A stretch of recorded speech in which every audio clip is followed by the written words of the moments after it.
तो UTI AMC के बेकार रिजल्ट आए हैं, बहुत ही बेकार। कारण समझा देते हैं। देखिए यूटीआई एएमसी की जो सेल्स हुआ करती थी उसमें 22% की नेगेटिव ग्रोथ देखने के लिए मिली है। जो इनकी सितंबर 2024 में 538 करोड़ की सेल्स हुआ करती थी वो घट के आ गई है 419 करोड़ पे। अब उसमें 22% के आसपास की डिग्रोथ देखने के लिए मिली। अगर बात करें इबिटा की, इबिटा में इनके 49% की डिग्रोथ आई है।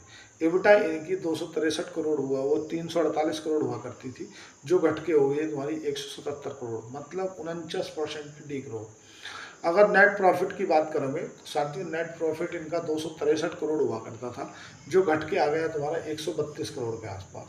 मतलब नेट प्रॉफिट में भी भयंकर डिग्रोथ देखने के लिए मिली है। 53% के आसपास नेट प्रॉफिट गिर गया। इबिटा गिर गया इनका 49% के आसपास। जो टॉप लाइन है वो गिर गई इनकी 22% के आसपास।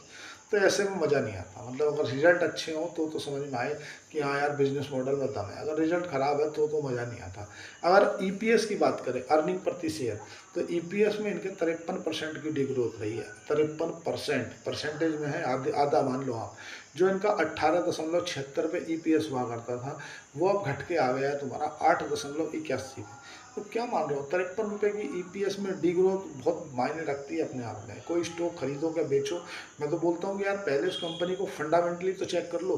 फंडामेंटल आपको ये बताते हैं कि क्या खरीदना है, और टेक्निकल आपको ये बताता है कि कब खरीदना है।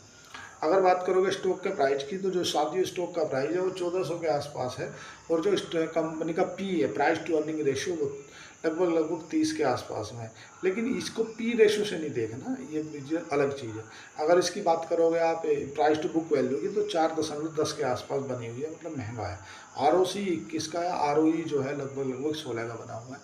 लेकिन प्राइस टू ग्रोथ रेशियो, जिसको हम पैग रेशियो बोलते हैं, प्राइस टू ग्रोथ रेशियो इसका 2.77 का है। मतलब बहुत ही सस्ती नहीं है, महंगी है नो डाउट। इसी सेक्टर में और भी जो कंपनी है वो भी महंगी है। इसके जो मार्जिन है वो लगभग 65% हुआ करते थे सितंबर 2024 के क्वार्टर में। उनके मार्जिन में भी डी ग्रोथ देखने के लिए मिली है। इनके मार्जिन भी घट गए हैं, 42% के आसपास इनके मार्जिन आ गए हैं। तो मैं क्या बोलता हूँ कि भाई आप किसी भी कंपनी के अगर बैलेंस को चेक कर रहे हो, या उनके रिजल्ट को चेक कर रहे हो, या आपको उस कंपनी में पैसा डालना है, तो पहले उसकी रिजल्ट देखो। कंपनी की एक दो क्वार्टर की कौन कॉल सुनो कि मैनेजमेंट ने क्या बताया था और क्या करा है, और जो मैनेजमेंट बता रहा है ये फ्यूचर में करेगा क्या नहीं करेगा। कई बार ऐसा देखने के लिए मिलता है कि मैनेजमेंट बता रहा कुछ और होता है, कर रहा कुछ और होता है। तो ऐसी कंपनियों से ही विजय केडिया जी जो है बाहर होने के लिए बताते हैं। यूटीआई एएमसी कंपनी में रिजल्ट थोड़ा नेगेटिव ही आया, मतलब बहुत अच्छा रिजल्ट माना नहीं जाएगा। अगर बात कर लेते हैं वारी